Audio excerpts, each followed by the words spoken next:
کو اپنے قریب کر رہا، اپنے دوست کو اپنے قریب کر رہا، لیکن میں نے سوچا اس نوجوان کا تو کوئی نہیں. میں نے اس کی تلاش لشکر میں کرنی شروع کی تو کیا دیکھتا ہوں، یہ بچہ پہلی صف کے اندر کھڑا ہے. میں نے کہا بیٹا تجھے جہاد کا کوئی اندازہ ہے، کوئی تجربہ ہے؟ کہا نہیں چچا، اللہ کی قسم یہ میرا پہلا مقابلہ ہے کفار کے ساتھ. میں نے کہا اللہ کے بندے پہلی صف میں نہ ٹھہر، آخری صف میں ٹھہر. اگر فتح ہوئی تو بھی ہمارے ساتھ فتح پائے گا، اور اگر مسلمانوں پر کوئی مصیبت نازل ہوئی تو سب سے پہلے مقتول تو نہ ہوگا. میں نے اس کے ہاتھ کو پکڑا پیچھے کھینچنے کے لیے، کہنے لگا چچا کیا تم چاہتے ہو میں آگ میں جاؤں؟ میں نے کہا استغفر اللہ، آگ سے بچنے کے لیے تو ہم نے کلمہ پڑھا اور جہاد کے لیے آئے. کہا چچا اللہ نے اپنے قرآن میں کہا جب تم کفار کے سامنے کھڑے ہو جاؤ پھر تم میں سے جو پش موڑ کے بھاگے گا وہ جہنم کے اندر جائے گا. چچا میں پش موڑنا نہیں چاہتا. میں نے کہا بیٹا نہیں، اس آیت کا وہ معنی نہیں جو تم لے رہے ہو. میں اس کو پیچھے دھکیل رہا ہوں اور وہ اپنا ہاتھ چھڑا رہا ہے. اسی دوران جنگ کا آغاز ہو گیا. جنگ شروع ہوئی، تلواریں بلند ہوئی، گردنیں کٹی، ہاتھ اڑے، خون کی ندیاں بہی. بالآخر ظہر کے بعد اللہ عز و جل نے مسلمانوں کو عیسائیوں پر فتح دے دی. اپنے پیاروں کو تلاش کرتا ہے، ان کی لاشوں کو تلاش کرتا ہے. میں اس بچے کی تلاش کے اندر نکلا، میں اس بچے کی تلاش میں نکلا. کیا دیکھتا ہوں وہ پھول جیسا چہرہ زخموں سے چور ہوا ہوا، اور لوگوں سے کہہ رہا ابو قدامہ کو بلاؤ، میرے چچا ابو قدامہ کو بلاؤ. میں اس کے سرحانے پہ گیا، سرحانے پر بیٹھا. میں نے کہا بھتیجے میں ابو قدامہ ہوں. کہا اللہ کا شکر ہے جس نے مجھے اس وقت تک زندہ رکھا جب تک میں تجھے وصیت نہ کر دوں. اور میری وصیت یہ ہے واپس مکہ شہر جانا، میری ماں سے ملنا اور میری ماں کو خوشخبری دینا کہ اللہ نے تیرے ہدیے کو قبول کر لیا ہے. اور میری ماں آپ کی بات پر یقین نہیں رکھے گی، بلکہ میرے جسم پہ یہ کٹے پھٹے ہوئے خون سے بھرے ہوئے کپڑے یہ لے کے جانا اور میری ماں کو دکھانا. یہ کہتے ہی اس کی زبان سے آخری جملہ جو نکلا وہ یہ تھا چچا میں مرضیہ کی خوشبو اپنے سرحانے پر پا رہا ہوں. یہ کہا اور اس کی روح پروان ہو گئی. کہا میں نے اس بچے کے کپڑے لیے. اب میرا سب سے بڑا غم اور ہم یہی کہ کسی طرح اس کی ماں تک جا کر یہ پیغام پہنچا دوں. کہا رکا شہر میں داخل ہوا. میں اجنبی جانتا نہیں اس کی ماں کا گھر کہاں. ایک راستے سے گزر رہا، ایک چھوٹی سی بچی دروازے پہ کھڑی، ہر گزرنے والے سے پوچھتی ہے تو کہاں سے آ رہا ہے؟ وہ کہتا ہے میں جہاد سے آ رہا ہوں. کہا تمہارے ساتھ میرا بھائی تھا. کہا میں تو نہیں جانتا تمہارا بھائی کون ہے. تو گزر جاتا ہے، دوسرے سے پوچھتی ہے، تیسرے سے پوچھتی ہے، چوتھے سے پوچھتی ہے تمہارے ساتھ میرا بھائی تھا. میں نے پہچان لیا یہی وہ بچی ہے جس کا بھائی جس نے مجھے وصیت کی. میں نے اسے کہا تیری والدہ کہاں ہے؟ وہ والدہ کو بلا کر لائی. اس عورت نے مجھے دیکھتے ہی پہلا سوال کیا وہ قدامہ خوشخبری لے کر آئے ہو یا بری خبر لائے ہو؟ وہ بشیر ہو یا معاشری ہو؟ میں نے کہا خوشخبری کیا ہے تیرے نزدیک؟ کہا اگر تو یہ خبر لے کر آیا میرا بیٹا کافروں سے لڑتا ہوا اپنے جسم کے ٹکڑے کروا کر اللہ کی جنتوں کا مہمان بن گیا تو تو خوشخبری لے کر آیا ہے. اور اگر یہ خبر لایا ہے کہ بچہ زندہ بچ گیا اور مال غنیمت لے کر آ رہا ہے تو تیری خبر میں کوئی خوشی نہیں ہے. میں اس عورت کے جذبات سے حیران. میں نے کہا نہیں اللہ کی قسم اگر یہ بات ہے تو پھر میں خوشخبری لے کر آیا ہوں. خوش ہو جا، اللہ نے تیرے بچے کی قربانی کو قبول کر لیا. کہنے لگی کوئی دلیل دو اور میرے ہاتھ کے تھیلے پر اس کی نظریں ہو. میں نے اس کو وہ کپڑے دیے جن سے خون نکل رہا، جس میں اس کی شہادت کے آثار. وہ لیتے ہی اللہ اکبر کی صدا لگاتی ہے، اپنے گھر میں داخل ہو کے دروازے کو بند کر کے کہتی ہے اللہ پچھلے سال میرے خامد نے تیرے راستے میں اپنی جان کی قربانی دی، اس سال میرے بیٹے نے قربانی دی. اگر اللہ تو نے میری اس قربانیوں کو قبول کیا تو ایک سوال کرتی ہوں اللہ مجھے جنت میں داخل کر دے. میں نے دروازے کو بجایا کہیں یہ دروازہ کھول دے، اس کو کوئی مال کی ضرورت ہو. میں لوگوں میں اس کا تعارف کرواؤں، اس کی شان بلند ہو، لیکن واللہ نہ اس نے دروازہ کھولا نہ میں کلام سنا، زبان سے ایک ہی بات کہتی ہے، اللہ اگر یہ قربانی تیری ذات کے لیے تو نے ان کو قبول کر لیا ہے، پھر ایک سوال کرتی ہوں، اللہ مجھے جنت عطا کر دے۔ سوچئے یہ جنت کے سچے متلاشی، یہ جنت کے سچے سوداگر جنہوں نے یہ فیصلہ کر لیا زندگی کے اندر ایک ہم اور غم ہے، کس طرح ایسا کام کر گزرے اللہ راضی ہو کے جنت عطا کر دے۔ اللہ کے لیے اپنے گردانوں میں جھانکو، اللہ سب سے پہلے کہنے والے کو غور اور فکر کی توفیق دے، ہم نے اس جنت کے لیے کیا تیاری کی ہے، اس جنت کے لیے میری اور آپ کی کیا کوشش ہے۔ یہ جنت کہ رسول اللہ صلی اللہ علیہ وسلم فرماتے ہیں جنت میں ایک بالش کی جگہ دنیا اور دنیا میں جو کچھ ہے سب سے قیمتی وہ جنت جس کے بارے میں رسول اللہ صلی اللہ علیہ وسلم فرماتے ہیں جنت میں اللہ نے مومن کی بیوی حور اس کے سر کا دوپٹہ اتنا عزتوں والا ہے کہ کائنات کی ہر چیز مل کے اس کی قیمت ادا نہیں کر سکتی۔ دنیا وما فیہا، دنیا اور دنیا میں جو کچھ ہے وہ حور کے دوپٹے کی قیمت ادا نہیں کر سکتی۔ اس جنت کے لیے فکر کرو، اس جنت کے لیے دوڑ لگاؤ، اس جنت کے لیے کوشش کرو، اس جنت کا اصول زندگی کا نصب العین بناؤ۔ مال اکٹھے ہو جائے، کوٹھیاں بن جائے، کاریں آ جائے، اولاد پھیل، سب کچھ ہے، لیکن اگر جنت کا سودا نہیں ہے تو یہ سب بیکار ہے۔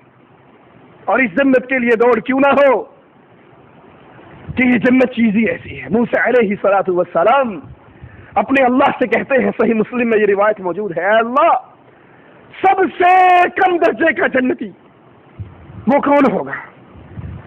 فرمایا موسیٰ علیہ السلام یہ وہ ہوگا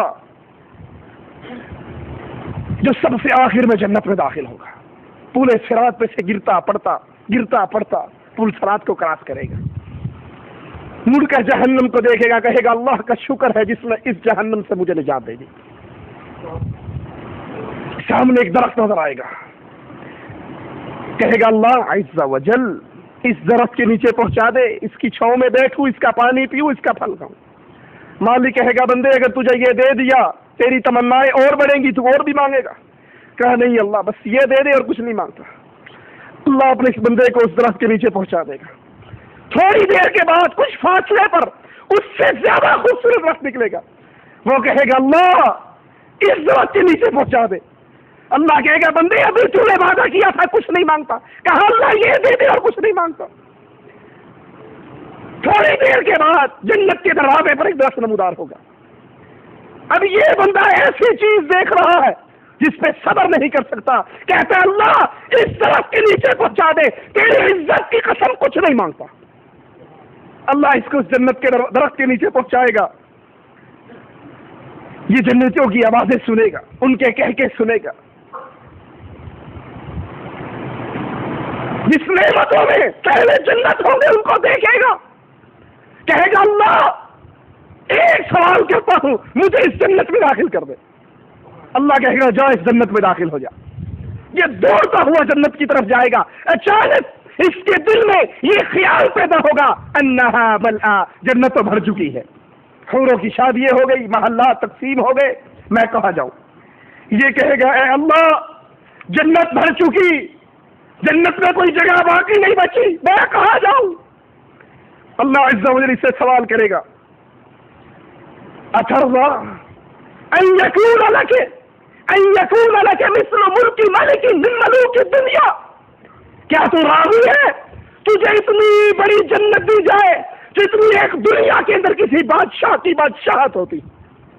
وہ کہے گا اللہ میں راضی ہوں۔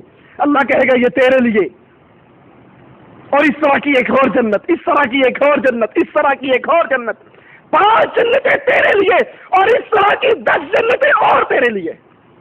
وہ کہے گا اللہ میں راضی، اللہ میں راضی ہو گیا۔ اللہ عز و جل اس بندے کو بلائے گا، اے بندے مانگ کیا مانگتا ہے، تیرے دل میں کیا خواہش ہے سوال کر۔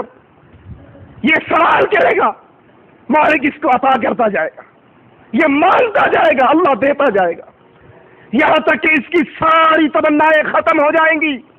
پھر اللہ اسے کہے گا اے بندے اولا تريد كذا سل مني كذا، تجھے فلاں چیز نہیں چاہیے، فلاں نعمت نہیں چاہیے، مجھ سے یہ بھی مانگ، یہ بھی مانگ، یہ بھی مانگ۔ اللہ خود اس کو چیزیں بتائے گا، اس کے دل میں تمنائیں پیدا کرے گا، وہ بندہ مانگتا جائے گا، اللہ عطا کرتا جائے گا۔ یہ سب سے آخری جنتی،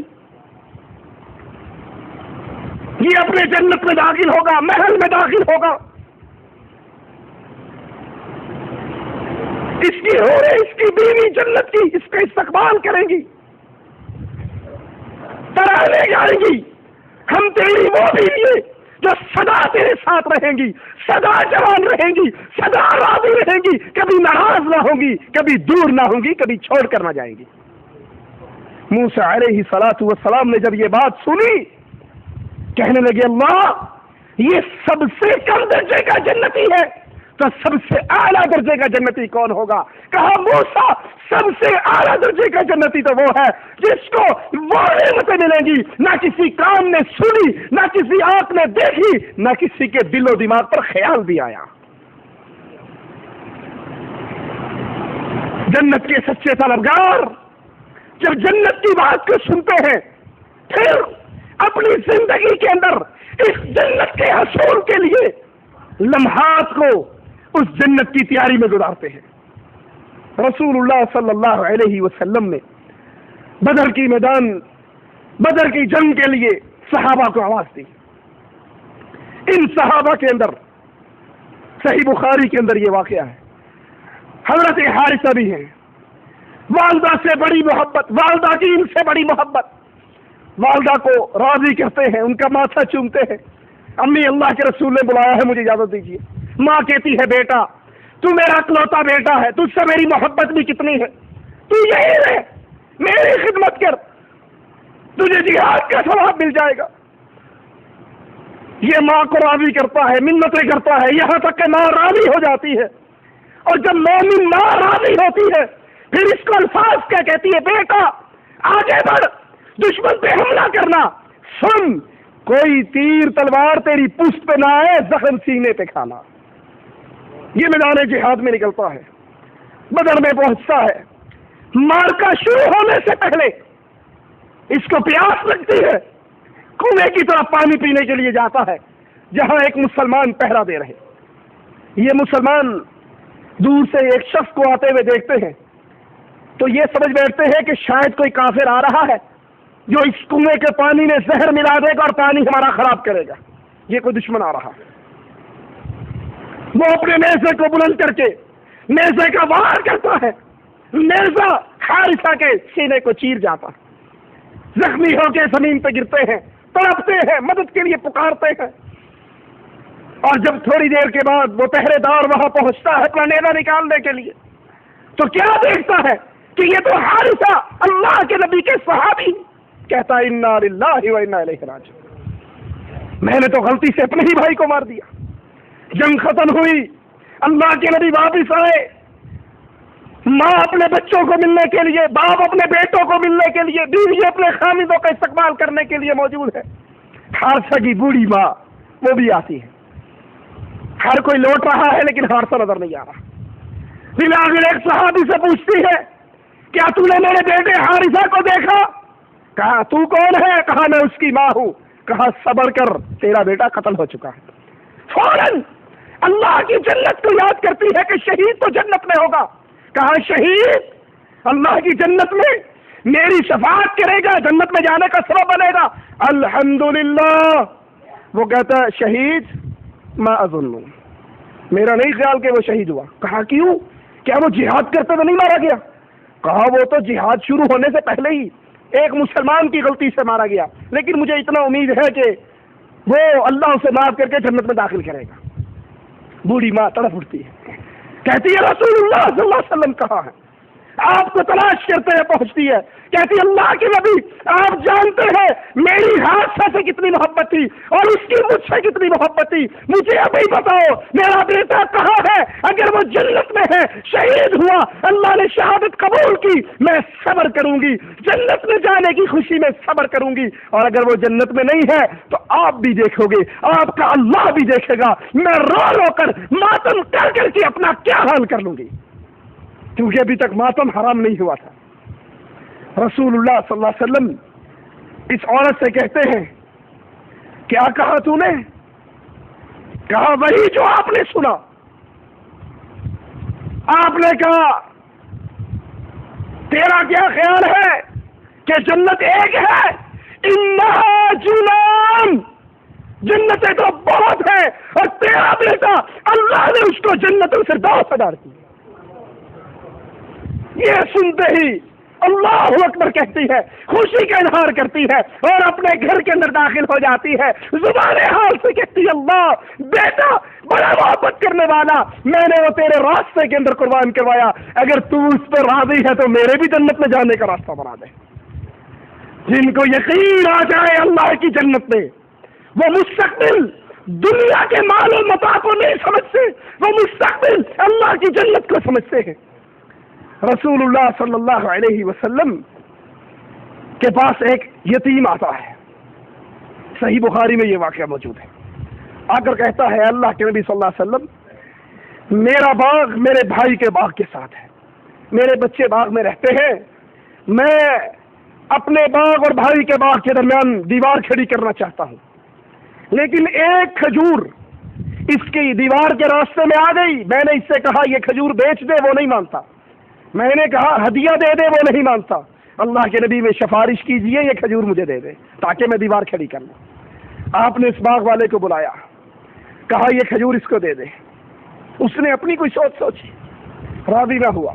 آپ نے پھر کہا یہ کھجور دے دے، وہ راضی نہ ہوا۔ آپ نے یہاں تک کہا یہ کھجور تو اس یتیم کو دے دے، میں جنت میں پھلدار کھجور کا وعدہ کرتا ہوں۔ وہ پھر بھی راضی نہ ہوا۔ ابو دہدا قریب ہی بیٹھے یہ بات سن رہے تھے، کہنے لگے اللہ کے نبی صلی اللہ علیہ وسلم، یہ سودا صرف اسی کے ساتھ ہے یا جو کھجور لے کے دے دے؟ کہا جو بھی لے کر دے دے۔ یہ اس کھجور والے کے پیچھے آئے، کہا تو جانتا ہے ابو دہدا کا باغ مدینے میں دیکھا ہے تو نے؟ کہا اس باغ کو کون نہیں جانتا، 600 کھجوریں ہیں جس باغ کے اندر، چشمے ہیں جس باغ کے اندر۔ کہا کیا تو راضی ہے یہ سارا باغ تو لے لے اور ایک کھجور مجھے دے دے؟ سارا باغ تو لے لے۔ وہ حیران ہو کر کہتا ایک کھجور کے بدلے میں سارا باغ؟ کہا سارا باغ، ایک کھجور مجھے دے دے۔ وہ لوگوں کی طرف اشارہ کرتا ہے کہ گواہ ہو جاؤ کہیں یہ مکر نہ جائے۔ کہا بھلے آدمی تجھے تو یہ فکر ہے کہیں مکر نہ جائے، اور مجھے یہ فکر ہے اگر تو باغ پہ بھی راضی نہ ہوتا میں ساری جائیداد تجھے دے کر یہ کھجور لے لیتا۔ دوڑتے ہوئے رسول اللہ صلی اللہ علیہ وسلم کے پاس ہے، اللہ کے نبی میں نے سارا باغ دے کر یہ کھجور لی، اب یہ کھجور میں آپ کو دیتا ہوں، اس یتیم کو دے دو، اس کے بدلے میں جنت کی کھجور کا وعدہ مجھ سے کر لو۔ اللہ کے نبی صلی اللہ علیہ وسلم فرماتے ہیں ابو دہدا ایک کھجور کتنے ہی کھجوروں کے وہ درخت ہیں جنت میں جو پھلوں سے لدے ہوئے ابو دہدا کے ہیں۔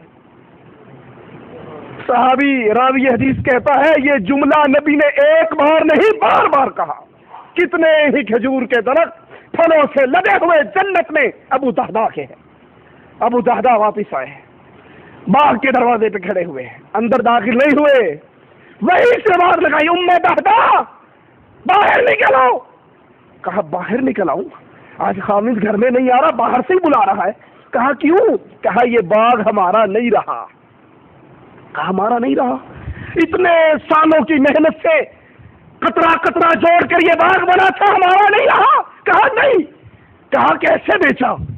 کہا ام دہدا یہ باغ دے کر رب سے جنت لے لی ہے۔ مبارک لوگوں کی بیویاں بھی مبارک ہوتی ہے۔ فوراً کہتی ہے ابو دہدا پھر باہر انتظار کرو، اندر آنے کی ضرورت نہیں، اور مبارک ہو جو سودا تو نے کیا ہے یہ بڑے نفع کا سودا ہے۔ اپنے بچوں کو لیا، باہر نکلی، جب دروازے پہ پہنچی بچوں کو دیکھا ان کی جیب کے اندر کچھ کھجوریں تھی، وہ ساری کھجوریں نکال کر باغ میں پھینک دی۔ کہا بیٹو یہ ہماری نہیں رب کی کھجوریں ہیں۔ ایک چھوٹا سا بچہ اس نے ایک کھجور اٹھائی اپنے منہ میں ڈالی، بھوکا، انگلی ڈال کے اس کے منہ سے کھجور نکال لی، کہا بیٹا یہ کھجور ہماری نہیں، اس کے بدلے ہم اللہ سے اس کی جنت کو خرید چکے ہیں، اور وہ کھجور آدھا واپس آئے۔ سوچو، اللہ کے لیے سوچو، واقعات سن کے صرف سر نہ مارو، سوچو اتنی قیمتی جنت کے لیے میں نے اور آپ نے کیا تیاری کی ہے۔ کوئی 30 سال گزار چکا، کوئی 40 سال گزار چکا، کوئی 60 سال گزار چکا، آپ کی اور میرے پلے کے اندر وہ کون سی چیزیں ہیں جس کو اللہ کے دربار میں پیش کر کے ہم بھی جنت کا سوال کر سکیں؟ میں نے اور آپ نے اس جنت کے لیے کیا تیاری کی؟ رسول اللہ صلی اللہ علیہ وسلم میدان بدر کے لیے نکلتے ہیں، صحابہ کو کمزور دیکھتے ہیں، تھوڑے سے صحابہ، کمزور صحابہ بواہر، سبیں لگا کر سبیں سیدھی ہو گئی۔ اللہ کے نبی صلی اللہ علیہ وسلم اپنے رب سے مدد مانگتے ہیں اور پھر صحابہ سے مخاطب ہو کر کہتے ہیں قوموا الی جنت ارضها کارض السماء والارض، اٹھو اور اس جنت کے لیے دوڑ لگاؤ جس جنت کی چوڑائی زمین و آسمان کے برابر ہے۔ رسول اللہ صلی اللہ علیہ وسلم کے صحابی عمیر ابن حمام یہ سنتے ہی کہتے ہیں یا رسول اللہ الجنہ، صلی اللہ علیہ وسلم قال نعم جنت، اللہ کے نبی جنت، کہا ہاں جنت، کہا اللہ اکبر، اپنی جیب سے کھجوریں نکالی، 7 کھجوریں، یہی ان کا ناشتہ، یہی دوپہر کا، یہی رات کا، 1 کھائی، 2 کھائی، 3 کھائی، پیچھے 4 کھجوریں ہاتھ میں ہیں۔ اب ان 4 کھجوروں کو دیکھتے ہیں اور بڑا عجیب جملہ کہتے ہیں انہا لحیات طویلہ، یہ تو بڑی دیر کی بات اور بڑی لمبی زندگی ہے کہ میں ان 4 کھجوروں کو کھاؤں اور پھر جنت میں جاؤں۔ ان کھجوروں کو زمین پہ پھینکتے ہیں، تلوار اٹھا کر کافروں پہ پل پڑتے ہیں، پہلے حملے میں شہید ہو کر جنت کے مہمان بن جاتے ہیں۔ جن کی نظر اس جنت پہ پڑ جائے، جو اس جنت کا سودا کرنے کے لیے تیار ہو جائے، پھر ان کی زندگی میں انقلاب آ جاتا ہے، وہ ہر قدم اٹھانے سے پہلے سوچتے ہیں یہ قدم کہیں جنت سے دور تو نہ کر دے گا، یہ جملہ جنت سے دور تو نہ کر دے گا۔ صحیح بخاری کے اندر یہ روایت موجود ہے، حضرت عطا عبداللہ ابن عباس کے پاس بیٹھے ہوئے، ایک بوڑھی صحابیہ ضعیف قریب سے گزرتی ہے، سیاہ بوڑھی عورت۔ عبداللہ ابن عباس کہتے ہیں عطا تجھے جنت کی عورت نہ دکھاؤں؟ کہا جنت کی عورت ہمارے درمیان رہ رہی ہے، ہمارے ساتھ کھاتی پیتی ہے، ہماری بستی میں رہتی ہے؟ کہا ہاں، اور کنفرم جنتی ہے، ادھر مرے گی اور ادھر اللہ کی جنت میں داخل ہو جائے گی۔ کہا ضرور بتاؤ۔ کہا یہ سیاہ بوڑھی عورت یہ دنیا پہ چلتی پھرتی جنتی عورت ہے، اور جو بھی یہ مرے گی جنت میں جائے گی۔ عطا کہتے ہیں آپ کو کیسے پتا لگا؟ کہا رسول اللہ صلی اللہ علیہ وسلم کے پاس یہ بوڑھی عورت آئی تھی اور آ کر کہنے لگی اے اللہ کے نبی صلی اللہ علیہ وسلم، مجھے دورہ پڑتا ہے، مرگی کا دورہ جسے کہا جاتا ہے، میں چیختی ہوں، چلاتی ہوں، زندگی سے تنگ آ چکی ہوں، کوئی میرے پاس بیٹھنے کے لیے تیار نہیں، کوئی بولنے کے لیے تیار نہیں۔ اے اللہ کے نبی صلی اللہ علیہ وسلم، آپ کے پاس آئی ہوں، آپ اللہ سے دعا کیجئے اللہ اس بیماری سے نجات دے دے۔ رسول اللہ صلی اللہ علیہ وسلم جو اپنے اصحاب کرام کی تربیت کیا کرتے تھے، ہر موقع پر کہتے ہیں اگر چاہے دعا کروں اللہ تجھے شفا دے دے، اور اگر تو صبر کر لے تو اس کے بدلے میں اللہ تجھے جنت عطا کر دے گا۔ وہ عورت ایک لمحے کے لیے حساب و کتاب لگاتی ہے، سوچتی ہے اس دنیا کے مزے بہتر ہیں یا اس آخرت کی زندگی کے مزے؟ کہتی ہے جنت؟ کہا ہاں جنت۔ کہا اللہ کے نبی پھر دعا نہ کیجیے، میں صبر کرتی ہوں، اب اللہ سے جنت ہی لینی ہے، لیکن ایک دعا میرے لیے ضرور کرے کہ جب مجھ پہ دورہ پڑتا ہے، میرا چہرہ، میرا پردہ کھل جاتا ہے، اللہ سے دعا کرے جب دوبارہ مجھ پر یہ بیماری کا حملہ ہو میرے چہرے کی بے پردگی نہ ہو، میرا چہرہ نہ کھلے، میرا پردہ نہ کھلے۔ آپ نے دعا کی اور اس نے صبر کر کے اللہ کی جنت لے لی۔ ہم کیا کر رہے ہیں؟ ہماری سوچ کیا ہے، ہماری فکر کیا ہے، ہماری تیاری کیا ہے؟ انگلیوں پہ گننا، ذرا حساب لگانا۔ جن کی فکر، جن کی سوچ اللہ کی جنت لینی ہو، ان کی زندگی کا حال کیا ہوتا ہے؟ احد کا میدان، رسول اللہ صلی اللہ علیہ وسلم کفار کے نرغے میں آ گئے، آپ کے ساتھ صرف 7 انصاری، 1 مہاجر۔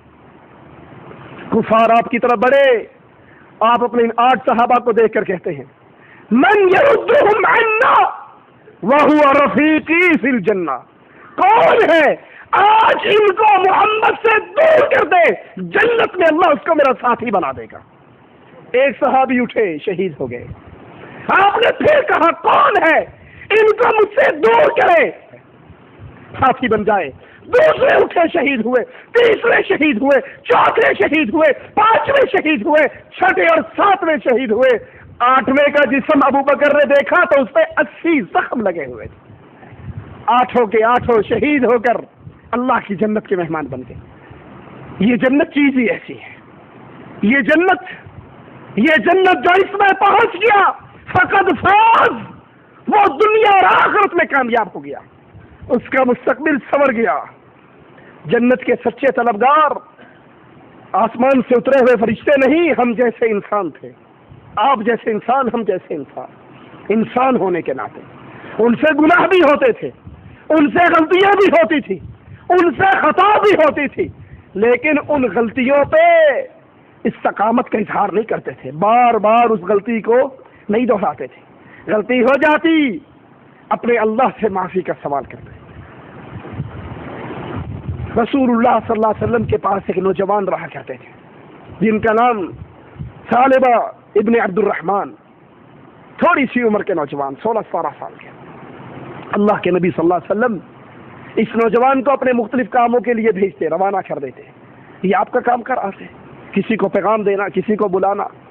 ایک دن اللہ کے نبی صلی اللہ علیہ وسلم نے حضرت ثعلبہ کو روانہ کیا، آپ ایک گلی میں سے گزر رہے، ایک گھر کا دروازہ کھلا ہوا، آپ کی نظر اس دروازے پر پڑی، دروازہ کھلا، اندر حمام کے اوپر پردہ لٹکا ہوا، کوئی عورت اس کے پیچھے غسل کر رہی۔ جب انہوں نے نظر ڈالی، ہوا چلی، وہ پردہ ہلا، ان کی 1 یا 2 نظریں اس عورت کے جسم پہ پڑ گئی۔ فوراً کہنے لگے انا للہ و انا الیہ راجعون، استغفر اللہ، اللہ کے نبی تو مجھے اپنے کام کے لیے روانہ کرے اور میں مسلمانوں کے گھروں میں جھانکتا پھروں، اب یا تو میرے بارے میں اللہ کے نبی پر آیات اتر آئیں گی یا میرا شمار منافقوں میں ہو جائے گا۔ رونے لگے، اللہ سے معافی مانگنے لگے، مدینہ چھوڑ کے نکل گئے۔ رسول اللہ صلی اللہ علیہ وسلم نے صحابہ سے کہا ثعلبہ کو دیکھو کہاں ہے؟ صحابہ نے کہا آ جائے گا، کہیں گیا ہوگا، کسی کام گیا ہو۔ 1 دن گزر گیا، 2 دن گزر گئے، 3 دن گزر گئے۔ آپ نے صحابہ کو کہا جاؤ اس کو تلاش کرو، مدینہ سارا چھان مارا، ثعلبہ نہ ملے۔ اللہ کے نبی صلی اللہ علیہ وسلم نے حضرت عمر کو، حضرت خالد کو کہا جاؤ مدینہ سے باہر تلاش کرو۔ اب یہ صحابہ مدینے سے باہر تلاش کر رہے، ایک پہاڑ کے دامن میں کچھ چراغوں نے ان صحابہ کو دیکھا تو کہا کیا تلاش کرتے ہو؟ کہا ایک نوجوان ہے، اس صفت کا، اس طرح کا چہرہ، اس طرح کے کپڑے، وہ گناہ ہے، اس کو تلاش کر۔ کہا شاید تم اس رونے والے نوجوان کو تلاش کر رہے ہو؟ کہا واللہ ما ندری عنہ کا ہے، ہم تو اس کے رونے کو نہیں جانتے۔ کہا اس پہاڑی کی چوٹی پہ ایک نوجوان ہے، 40 دن سے ہم نے سوائے اس کے رونے، استغفار اور معافی کا کچھ نہیں سنا۔ کہا اس تک کیسے جایا جا سکتا ہے؟ کہا اثر کے بعد وہ نیچے اترتا ہے، ہم اپنی بکریوں کا دودھ 1 پیالہ اس کو نکال کر دیتے ہیں، وہ پی کر پھر استغفر اللہ کرتا ہوا، اللہ سے معافی مانگتا ہوا، روتا ہوا اس پہاڑ پہ چڑھ جاتا۔ یہ صحابہ انتظار میں رک گئے۔ اثر کے بعد وہ حضرت ثعلبہ نیچے اترے، سوکھ کر کانٹا ہوئے، دودھ پی کے روتے ہوئے واپس جانے لگے تو ان صحابہ نے پکڑ لیا، کہنے لگے میری قوم کیا چاہتے ہو؟ کہا تجھے رسول اللہ صلی اللہ علیہ وسلم نے بلایا ہے۔ کہا میرے بارے میں کوئی آیت اتر آئی؟ کہا ہمیں نہیں پتا۔ کہا کیا میرا شمار منافقوں میں ہو گیا؟ 1 گناہ، 1 غلطی، لیکن اس غلطی پہ استقامت نہیں، سیفٹیوں کا پورا بنڈل خرید کے گھر میں نہیں رکھا کہ روز داڑھی شیو کرنی ہے، روز گناہ کرنے نہیں، یہ غلطی ہو گئی انسان ہونے کے ناطے۔ اب اس پہ معافی کیسے؟ اب اس پہ رونا کیسے؟ استغفار کیسے؟ کہا میرا شمار منافقوں میں ہوا؟ کہا واللہ ہمیں نہیں پتا۔ کہا ہے میری قوم میں بہت بڑا گناہ کر چکا ہوں، مجھے چھوڑ دو، میں اسی پہاڑی کے چوٹی پہ رو رو کے مرنا چاہتا۔ کہا نہیں اللہ کی قسم ہم نہیں چھوڑیں گے، رسول اللہ نے بلایا، جانا ہی پڑے گا۔ اپنے کندھوں پہ اٹھا لیا اور لاش اس کے گھر میں رکھ۔ اللہ کے نبی کو اطلاع دی، اللہ کے نبی ثعلبہ اپنے گھر میں ہے۔ رسول اللہ صلی اللہ علیہ وسلم اس کی طرف گئے، جو ہی دروازے پر پہنچے حضرت ثعلبہ نے رسول اللہ صلی اللہ علیہ وسلم کو دیکھا، فوراً چیخ کے کہتے ہیں اللہ کے نبی کیا میرے بارے میں آیات اتر آئی؟ آپ نے کہا نہیں۔ کیا میرا شمار منافقوں میں ہو گیا؟ آپ نے کہا نہیں۔ آپ ثعلبہ کے پاس آتے ہیں، اس کے سر کو اٹھا کر اپنی گود میں رکھ لیتے ہیں۔ ثعلبہ تڑپ کے کہتے اللہ کے نبی یہ سر گناہوں سے بھر چکا ہے، اس کو اپنی مبارک ران اور گود میں نہ رکھو، اس کو زمین پہ رکھ دو۔ آپ نے کہا نہیں ثعلبہ میں اس کو اپنی گود میں ہی رکھوں گا۔ کہتے ہیں ثعلبہ کیا چاہتا ہے؟ کہتا ہے اللہ کی معافی چاہتا ہوں۔ کہا کس سے ڈرتا ہے؟ کہا اللہ کے عذاب سے ڈرتا ہوں۔ کہا کس کی تمنا کرتا ہے؟ کہا اللہ کی جنت کی تمنا کرتا ہوں۔ رسول اللہ صلی اللہ علیہ وسلم فرمانے لگے ثعلبہ میں دعا کرتا ہوں اللہ تجھے جس سے تو ڈرتا ہے اس سے بچا دے، جس کی تیری خواہش ہے وہ عطا کر دے، جو تیری تمنائیں ہیں وہ پوری کر دے۔ کہتے ہیں اے رسول اللہ صلی اللہ علیہ وسلم میرے گوشت اور میری ہڈیوں کے درمیان ایسے محسوس ہو رہا ہے جیسے چیونٹی اور کیڑی چلتی ہے۔ آپ نے کہا تو یہ محسوس کر رہا ہے؟ کہا ہاں۔ کہا ثعلبہ یہ تو تیری موت کے آثار ہیں جو آ چکے ہیں، اب تو تیری موت کا وقت آ چکا ہے۔ اپنی زبان مبارک سے ثعلبہ کو کلمہ پڑھاتے ہیں، لا الہ الا اللہ کا اقرار کرتے ہیں، اور ان کی روح اس دنیا سے اگلے جہنم کے لیے پرواز کر جاتی ہے۔ اس کا جنازہ لے کر مسلمان قبرستان کی طرف جا رہے رسول اللہ صلی اللہ علیہ وسلم بھی ساتھ ہیں۔ صحابہ نے اللہ کے نبی صلی اللہ علیہ وسلم کے لیے کافی جگہ چھوڑی ہوئی کہ آپ آرام سے چل سکیں۔ حضرت عمر کہتے ہیں میں دیکھتا ہوں اللہ کے نبی اپنے پاؤں کی انگلیوں پہ چل رہے ہیں۔ میں نے کہا اللہ کے نبی صلی اللہ علیہ وسلم آپ تو ایسے چل رہے ہیں جیسے بڑا ازدحام ہو، رش ہو، حالانکہ آپ کے لیے بڑی کھلی جگہ چھوڑی ہے، آپ پھر ایسے کیوں چلتے ہیں؟ کہا عمر تجھے کیا پتا، ثعلبہ کے جنازے کے لیے، اس کی نماز کی شرکت کے لیے آسمان سے اتنے فرشتے اترے ہیں، میں اپنے قدموں کو رکھنے کی جگہ نہیں پا رہا۔ جنت کے سچے طلبگار گناہ ہو جائے، غلطی ہو جائے، فوراً اپنے اللہ کی طرف رجوع کرتے ہیں، اپنے اللہ سے دوستی لگاتے ہیں، اللہ سے تعلق جوڑتے ہیں۔ جنت کے سچے طلبگار کون ہوتے ہیں؟ جو پوری دنیا سے کٹ جاتے ہیں، اللہ کے علاوہ نہ کسی کے سامنے سجدہ کرتے ہیں، نہ رکوع کرتے ہیں، نہ قبر، درخت، پتھر کا طواف کرتے ہیں، مانگتے ہیں اللہ سے، ڈرتے ہیں اللہ سے، منت اللہ نام کی، نظر اللہ نام کی، نیاز اللہ نام کی، وہ اللہ کے ساتھ شرک نہیں کرتے۔ ان کی گردنیں کٹ جاتی ہیں، غیر اللہ کے سامنے جھکا نہیں کرتی، وہ بھوک سے مر جاتے ہیں، لیکن اللہ کے علاوہ کسی مردے کو داتا اور غریب نواز نہیں کہتے، بندہ نواز اور بندہ پرور نہیں کہتے، وہ اللہ کے علاوہ کسی کو غوث اعظم نہیں سمجھتے، وہ اللہ کے علاوہ کسی کو مشکل کشا نہیں کہتے، وہ اللہ کے علاوہ کسی کو حاجت روا نہیں کہتے، وہ اپنا دامن، اپنا تعلق ایک اللہ سے جوڑتے ہیں۔ اور جو توحید میں اتنا کھڑا ہو جاتا ہے، پھر اس توحید کے عقیدے کی وجہ سے مالک کا اعلان بھی سن لیجئے، فرمایا حق اللہ علی العباد ان یعبدوہ، یہ اللہ کا حق ہے اس کے بندوں پر، ان یعبدوہ، کبھی یا علی مدد نہ کہیں، کبھی یا رسول اللہ مدد نہ کہیں، کبھی پیر جیلانی کو غوث اعظم نہ کہیں، کبھی قبروں کے طواف نہ کریں، قبروں پہ چادریں نہ چڑھائیں، قبروں پہ بیٹھ کر مردوں سے مدد نہ مانگے، وہ ہمیشہ توحید خالص رکھیں۔ جو اس طرح توحید کو خالص کر لے، حق العباد علی اللہ، ملائک کا اللہ پر، اللہ کی رحمت سے یہ حق بن جاتا ہے۔ جو شرک نہیں کرتا اللہ اس کو جہنم کا عذاب نہیں دیتا۔ اللہ سے دعا ہے اللہ ہمارے گناہوں کو معاف فرما دے، اللہ جنت کے سچے طلبگاروں میں ہمیں بھی شامل فرما دے، اللہ ہماری زندگی کا ایک ایک سانس تیری جنت کی طلب میں بڑھے۔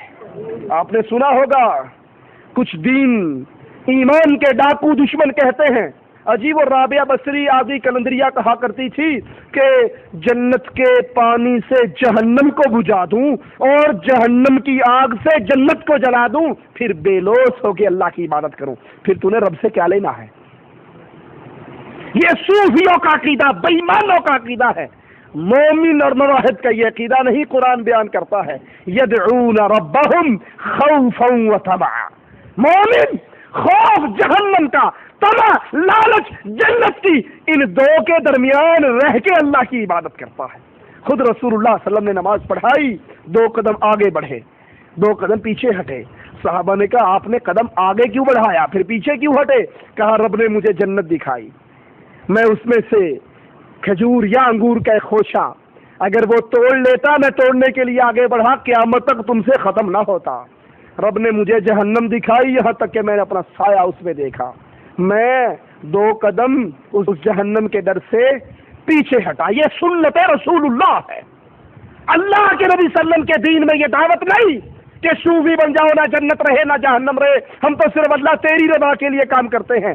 اللہ کی رضا جنت ہے، اللہ کے عذاب جہنم ہے۔ اسی لیے رسول اللہ صلی اللہ علیہ وسلم نے بدر کے مجاہدین سے کہا تھا قوموا الی جنت۔ ایمان میں صحابہ سے بڑھ کر کوئی اور ہو سکتا ہے؟ انبیاء کے بعد صحابہ کا ایمان، وہ جنت کی طلب میں آگے بڑھتے، وہ جنت کے لالچ میں آگے بڑھتے، وہ جنت کا سوال کرتے، وہ جہنم سے ڈرتے، جہنم سے پناہ کا سوال کرتے۔ ہم بھی اللہ سے دعا کرتے ہیں اللہ ہمارے گناہوں کو معاف فرما کے ہمیں اہل جنت میں شامل فرما دے۔ اللہ ہماری خطاؤں کو معاف فرما کے ہمیں اہل نار میں شامل نہ فرمانا۔ ہماری گردنوں کو، ہمارے ماں باپ کی گردنوں کو، ہماری آل اولاد کی گردنوں کو، ہماری بیویوں کی گردنوں کو اللہ جہنم کے کڑوں سے آزاد کر کے اللہ ہمیشہ کی جنتوں میں داخل فرما دے۔ اقول قولی ھذا واستغفر اللہ لی ولکم ولسائر المسلمین فاستغفروہ انہ ھو الغفور الرحیم۔ قرآن مجید کو وضو کے بغیر چھو سکتے ہیں؟ ہاں جی، وضو کے بغیر قرآن کریم کو پڑھا جا سکتا ہے، چھوا جا سکتا ہے۔ بیوی نکاح کے لیے تیار ہے، اس کے ماں باپ راضی نہیں تو نکاح ہو سکتا ہے۔ نکاح کے لیے شرط ہے لڑکی کے ولی کا راضی ہونا۔ لڑکی کے ولی کا اگر اجازت نہیں ہے، رضامندی نہیں ہے، تو اللہ کے نبی صلی اللہ علیہ وسلم کا فرمان ہے ولی کے بغیر کوئی نکاح۔ یہ جو آپ کے اور ہمارے ملکوں کے اندر لڑکیاں بھاگ کر عدالتوں میں جا کے نکاح کر لیتی ہیں، یہ نکاح نہیں، زنا ہے، یہ حرام کاری ہے، یہ بدکاری ہے، یہ نکاح نہیں ہوتا۔ نکاح تب ہوتا ہے جب اس کا ولی ساتھ تیار ہو جائے۔ کیا قرآن کریم کو چوم سکتے ہیں یا آنکھوں یا سینے سے لگا سکتے ہیں؟ آثار کسی حدیث سے یا کسی صحابی کا عمل ہمارے علم میں نہیں، ہمیں نہیں ملتا قرآن کریم کو چومنا۔ اصل قرآن کریم کا چومنا کیا ہے کہ قرآن کے حکموں پر عمل کیا جائے۔ ہماری حالت بڑی عجیب ہو چکی ہے، بالکل ویسے ہی اس بیٹے کی طرح ہم بن چکے ہیں جس کو باپ کہے بیٹا پانی پلاؤ، بیٹا کہ ابا آپ بڑے پیارے ہو، آپ بڑے اچھے ہو، آپ سے میں بڑی محبت کرتا ہوں، میں آپ کے ماتھے کو چومتا ہوں، لائے میں آپ کی ٹانگیں دبا دیتا ہوں، بیٹا پانی پلاؤ۔ نہیں ابا پانی نہیں پلاؤں گا، پانی نہیں پلاؤں گا، ٹانگیں دباؤں گا۔ قرآن کہتا ہے وما آتاکم الرسول فخذوہ وما نہاکم عنہ فانتہوا، جو رسول دیتا ہے اس کو لے لو، جس سے رسول روکتا ہے اس سے رک جاؤ۔ اور رسول کیا دیتے ہیں؟ فرماتے ہیں وفر اللحا، داڑھیوں کو زیادہ کرو، داڑھیوں کو معاف کرو، داڑھیوں کو چھوڑ دو، ان کو لٹکا دو، ان کو ان کے حال پہ رہنے دو۔ صبح اٹھ کر داڑھی شیو کرتا ہے، پھر قرآن پکڑ کے چومتا ہے۔ قرآن کہتا ہے اس داڑھی کو معاف کر دے گا؟ نہیں، اوکھی گل ہے۔ حکم نہ دو، چومیں گے، چاٹیں گے، غلاف میں لپیٹیں گے، ریشمی کپڑوں میں چھپائیں گے، لیکن عمل نہیں کریں گے، اس چوما چاٹی کا کوئی فائدہ نہیں۔ کیا قرآن کریم کی طرف پیٹ کر کے بیٹھ سکتے ہیں؟ قرآن کریم کی طرف پیٹ کرنے میں کوئی حرج نہیں ہے۔ یہ جاہلوں کی باتیں ہیں، قرآن کی طرف پیٹ نہ ہو، بیت اللہ کی طرف پیٹ نہ ہو۔ آپ نے دیکھا ہوگا بیت اللہ شریف میں عمرہ کرنے کے لیے آپ جائیں تو کئی لوگ بیت اللہ الٹے قدموں پیچھے ہٹتے ہیں، بے شک پیچھے کوئی نمازی بیٹھا اس کے اوپر سے کلامازی کھا کے پیچھے گرے ہوئے ہوں۔ یہ سب ڈرامہ ہے، یہ سب وہی باتیں ہیں کہ چومنا چاٹنا ظاہری طور پہ عزت و احترام کرنا، حکم نہیں ماننا۔ کیا قرآن کریم کو زمین پہ رکھ سکتے ہیں؟ نہیں، قرآن پاک کو زمین پہ جہاں چلتے ہیں وہاں نہیں رکھنا چاہیے، یہ اللہ کا کلام ہے، اس کو بلند جگہ پہ رکھنا چاہیے۔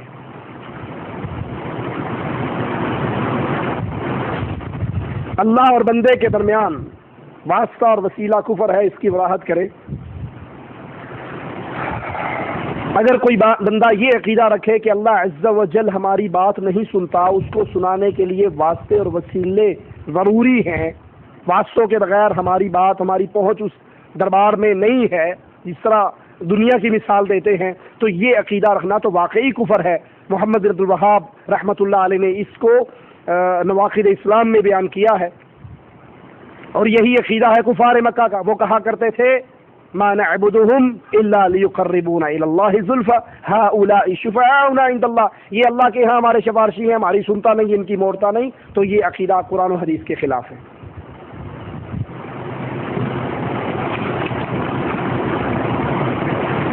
چھوٹا روم ہے، روم میں تہجد کی نماز ادا کریں، جس سمت سجدہ کرتے ہیں اس سمت دوسرا شخص سویا ہوا ہے، تو اپنے اور اس کے درمیان کوئی سترا رکھ لیں، کوئی ایسی آڑ رکھ لیں، اور اس سترے کے پیچھے اگر وہ سوتا ہے تو کوئی حرج نہیں۔ کہ اللہ سے رزق اور موت مانگنا چاہیے، کیا یہ صحیح ہے یا نہیں؟ موت کا سوال رسول اللہ صلی اللہ علیہ وسلم نے فرمایا کہ اللہ سے لا تتمنوا الموت، موت کی تمنا نہ کرو، موت نہ مانگو۔ ہاں، اپنے رزق کی فراغی کے لیے انسان دعا کر سکتا ہے۔ حدیث اور سنت میں کیا فرق ہے؟ حدیث اللہ کے نبی صلی اللہ علیہ وسلم کی زبان مبارک سے نکلے ہوئے جملے حدیث کہلاتے ہیں، اللہ کے نبی صلی اللہ علیہ وسلم کا عمل سنت کہلاتا ہے۔ مترادف چیزیں ہیں۔ سنت اس وقت تک سنت نہیں بنتی جب تک آپ کا قول نہ ہو، ٹھیک ہے؟ قول کو حدیث کہتے ہیں، عمل کو سنت کہتے ہیں۔ حدیث کئی طرح کی ہے، آپ حکم دیں وہ بھی حدیث ہے، وہ بھی سنت ہے، آپ عمل کریں وہ بھی حدیث ہے، اور آپ کے سامنے کوئی عمل کرے اور آپ خاموش رہیں تو وہ بھی حدیث ہے۔ کیا ایسے کوئی صحابی ہیں جن کو غسل کی حاجت میں جنگ میں شہید ہوئے؟ جی، غسیل الملائکہ حضرت حنظلہ وہ صحابی ہیں جن کو فرشتوں نے غسل دیا۔ سبحانک اللہم و بحمدک اشہد ان لا الہ الا انت استغفرک واتوب الیک۔